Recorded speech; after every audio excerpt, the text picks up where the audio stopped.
घर में अगर कुछ लड़ाई हो रही है तो उसका 100% जो ज़िम्मेदारी है वो बहू को दी जाती है कि भाई-भाई में लड़ाई होगी तो बहू की ज़िम्मेदारी होती है। सास-बहू की लड़ाई होगी तो भी बहू की ज़िम्मेदारी होती है। अगर घर में किसी और से भी लड़ाई होती है और गलती से अगर आप अलग रहने लग गए, तो ये भी बहू की ही गलती है कि उसकी वजह से अलग हुए हैं।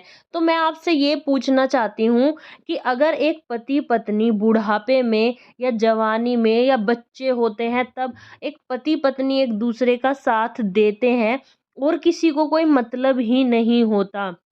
आप देखोगे अगर आप प्रेगनेंसी हो या फिर कुछ और चीज़ें हो तो सब पल्ला झाड़ के बैठ जाते हैं। एक पति होता है या पत्नी होती है जो एक दूसरे का साथ देते हैं। उसमें से भी अगर पति ज़्यादा करने लग जाता है तो उसमें से भी घर वालों को दिक्कत होने लगती है कि ये तो जोरू का गुलाम हो चुका।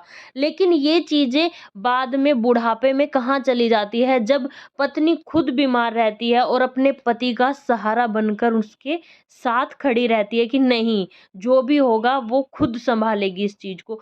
तब वो घर वाले वे समाज कहाँ चले जाते हैं क्योंकि एक बुढ़ापे में कितने ही भाई हो, कितने माँ-बाप हो, कितने ही औलाद हो, औलाद भी अपनी नहीं है।